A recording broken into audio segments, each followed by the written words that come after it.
So guys, nandito na nga tayo sa bentahan ng second hand reuse Japan car. Nakaset up pa yung gulong guys, ang ganda, grabe.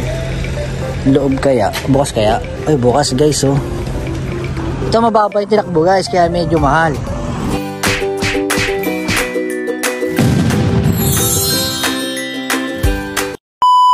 Guys, mapagpalang araw sa inyo. Tapos na naman ang ating trabaho at uuwi na naman tayo at marami na naman tayong gagawin ngayon, kaya let's go. Sa mga oras na pala ito guys ay naghihintay tayo ng service bus ng aming company para ihatid tayo sa train station. Medyo inaantok na nga, forward na tayo. Yun guys, at nandito na nga tayo sa train station na binakabaan namin. Ito nga pala yung pinakamalapit na station sa aming company. At ayan nga pala yung service bus namin guys. At nagpapakawalan tayo kay Bayaw ng video para sa vlog natin kasi wala tayong cellphone guys. Nakita nyo naman ito yung cellphone ko, dadalhin pa ng Pilipinas. Ang gamit natin pang vlog, durog na cellphone guys. Kaya subscribe kayo para makabili tayo ng bagong pang vlog. Let's go! Time check tayo, nandito nga tayo sa bahay at nakakain na rin tayo. Inulam natin ay daing kakain. Muntik nang masunog Papasukin lang natin yung mga bata guys. Tapos pupunta na tayo sa mga Japan reuse car. At magbabayad tayo ng, alam mo na guys, siyempre gulugan yung sasakyan natin. Kaya mamaya pupunta tayo na nagpapakita ko rin sa inyo kung magkano yung mga presyo ng mga second hand na sasakyan dito sa Japan. Kaya stay tuned lang guys.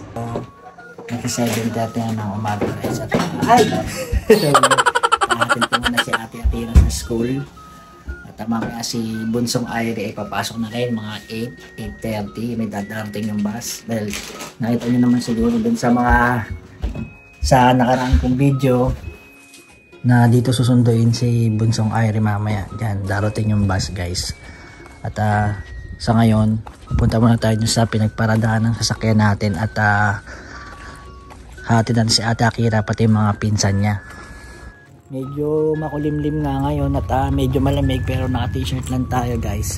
Natitiisan natin yung lamig, hindi katulad pagka December, January, February yan. Kasagsagan ng sobrang lamig dito sa Japan guys. Lalo na sa mga probinsya dito. At ngayon, paghatid ko kay Akira, sikasuin naman ni Mami si Bunso. Tapos mamaya abangan natin yung bus afternoon guys. Bago mag 10 AM ay pupunta tayo sa isang second hand ng mga sasakyan na mga reuse dito sa Japan. At para pakita ko rin sa inyo kung magkano. At dun ko nga rin pala kinuha si Buddy, yung Alphard natin na hindi naman siya kabaguhan pero mababa lang yung tinakbo. Andito na nga tayo kay Buddy guys. At papainitin ko muna, kaya sabi ni Ate Akira ay mauna na daw ako. Yan. So, ayan ang tinakbo niya guys. So, 58,585 pa lang. So, may sasakyan din yung mga bayaw ko, yung kapatid ni Mami Lita. Itong blue kay Mark. Tapos yung white ay yung kay Bayaw Anthony. Yan. Tungkol nga pala sa hatid ng mga bata ay nagsasalit-salita kaming tatlo. Dahil Martes ngayon ay ako ang nakatoka. Tapos si Mark, meron din tokang araw at ako. Yan, dito sila sasakay ngayon. Kasi hindi naman natin pwedeng ipaubayan na lang sa mga bayaw natin lahat ng hatid. Siyempre salitan kasi pare-pares na may trabaho at pare-pares din siyempre napapagod. Waiting tayo guys sa mga bata at para may hatid na natin pati kasama yung mga pinsan niya. At siya nga pala guys, itong sasakyan na to ay 2014 model na Alphard. Luma na pero yun nga, mababa yung tinakbo. Ayan na yung mga pinsan ni Ate Akira. Tignan nyo guys. Ayan nga pala si Mia. Tapos may kuya siya si Haru. Ayun, dumating na rin. At yung papa nila yung may-ari nung sasakyan na blue na to, na bunsong kapatid ni Mami Lita. Si Kuya AJ, napunta nyo na? Ru, tawagin mo si Kuya AJ. Genki desu ka? O, kahapon wala kayong pasok kasi tapos na yung on-dokay nyo. So, arala naman kayo ngayon. At siya nga pala guys, dito nga pala sa Japan may bago na namang rules. Bawal daw habang nagdadrive ay iinom o kakain at mag-cellphone. Dati yung kumain at uminom pwede pa eh. Ngayon pinagbawal nila dahil nga sa mga accident, kaya meron na siyang panibagong multa. So maghahatid na ako guys at kita-kitsan lang tayo ulit mamaya. Oh, galingan niyo sa school ha. Bye bye Akira. So forward na tayo sa bahay guys. Nakabisa pala ang bunso ko ah. Wow. Napapanood mo, ikaw yun ah. Galing ah. Ay, kaya nasa YouTube ah. Yes. Okay, kaya na cereal. Tapos pasok na no. Time check tayo. Narasa ba? Sarap ng breakfast ni Aichan ko ha. Kaya na cereal. So mga 8:30 guys sa darating ng bus. Tapos atin natin si Bunso Irie. So papasok ang si Aichan guys, si Irie. 8:30 na at darating na yung bus. May bagong post yung may-ari guys, bawal daw ang mag-ingay guys. Tinranslate pa sa Tagalog yan guys. Hanggang alas 8 lang dahil yung mga kapitbahay nagrereklamo. Jesus Papa Cham. Yehey, wait kita mamaya ah. Genki. Genki des. Genki des. So wait natin yung bus mo.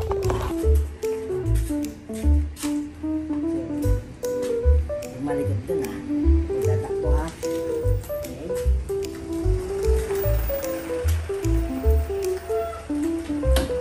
Okay.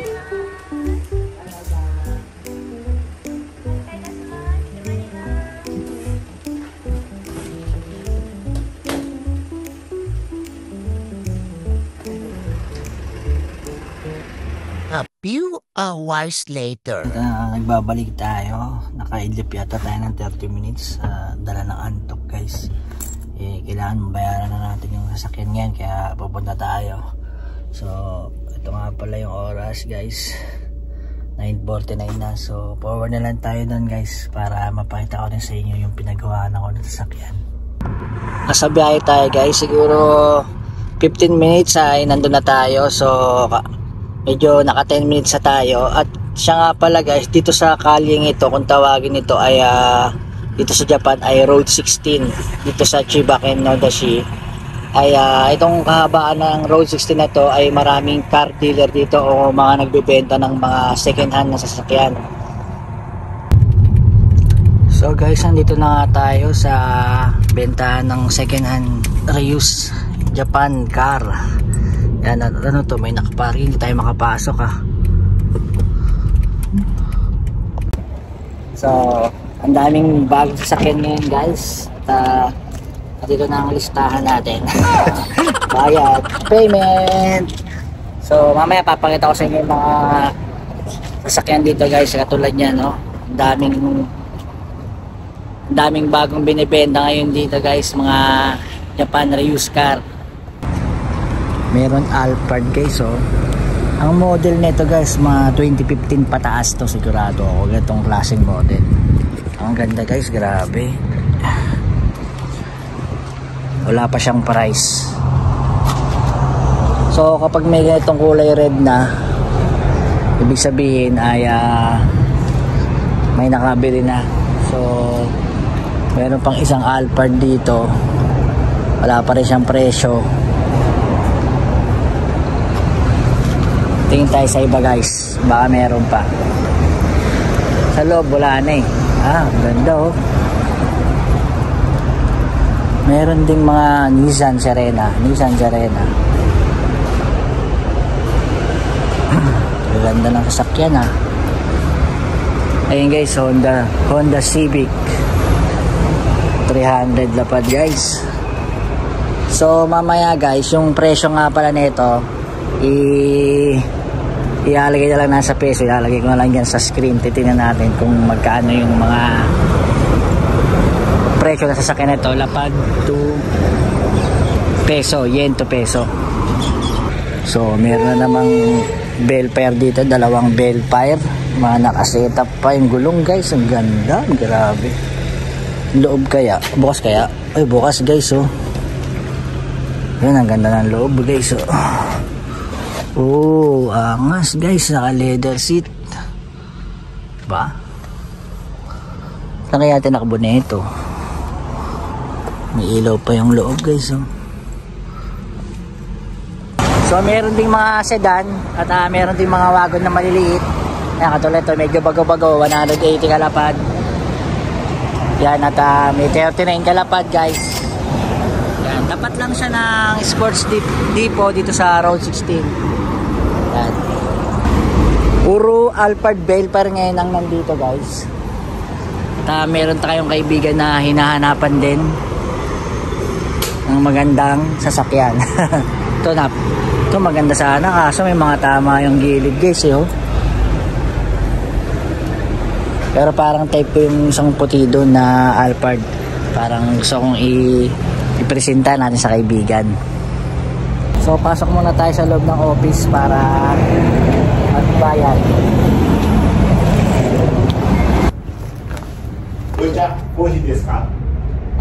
Ocha desu.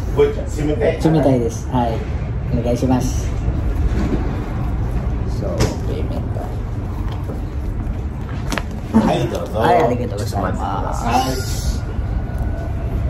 May libre pa ocha pa guys. O kaya kape. Mamaya tatanong natin yung mga presyo ng mga bago niya nakuha sa auction. Yung auction nga pala guys, yun yung mga bidding ng mga sakyan. Pupunta yung itong dealer na to dun sa auction. Tapos kukuha ng pipili ng sasakyan, tapos makikipag-bid siya dun. So kadalasang bid niya yung mga Alphard o Belpa. Mahilig tong company na to doon sa sasakyan na gano'n. Kaya nga Alphard ang nakuha natin.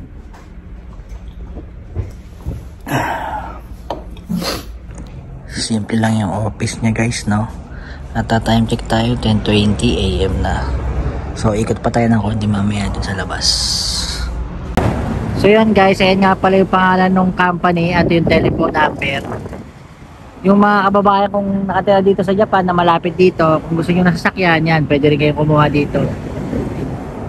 At dito nga tayo sa labas guys, at meron tayong nakitang murang sasakyan. Ito, Honda 19 lapad guys. Ang tinakbo, mataas na guys, 158,000. So dito naman tayo sa kabila. Ito naman ay Toyota Aqua. Ang tinakbo niya guys ay 100,000 na. So 70 kalapad. Ito pa isang Toyota Aqua guys na iba yung harapan. 109 kalapad. Pero GS type siya, katulad ng sasakyan natin Alphard, pero GS type. Ito GS to. GZ pala yan, oh.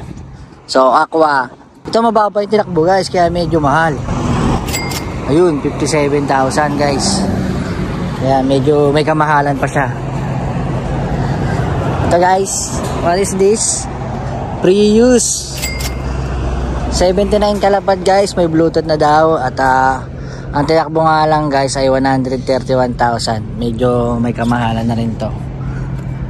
Itong isa ay ito, 59 kalapad. Ang tinakbo niya lang ay 63,000. Meron siyang ETC. Ibig sabihin, sa pang expressway meron na siya. Yung sa katulad sa atin, di ba?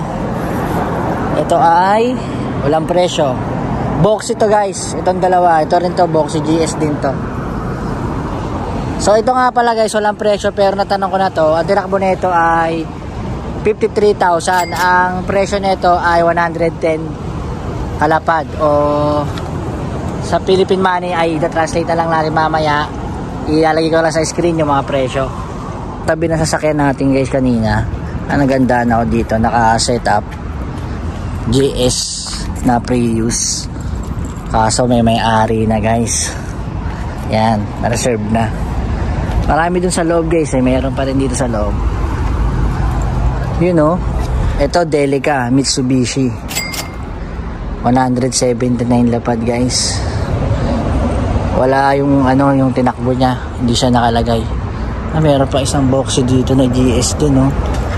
Katago, maganda to. Ito maganda-ganda to, may TV ba to? Yun meron. So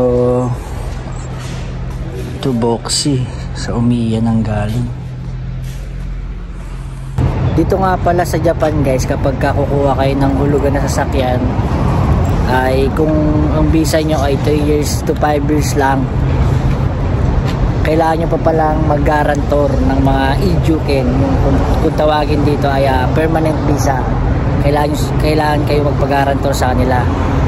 Kaya kung 3 years ang visa nyo, malabo sigurong makakuha kayo ng hulugan. So kasi ako 3 years lang visa ko, pero nag-guarantor sa amin yung nanay ni Mami Lita na permanent visa kasi kailangan nila. So tingin pa tayo. Ang cute na ito guys, oh. Suzuki Sierra Jimny. Cute ah. So yung iba guys wala na rin kasing presyo, kaya hindi na rin natin malaman kung magkano kasi busy rin yung may-ari. Bala ko sanang tanungin yun,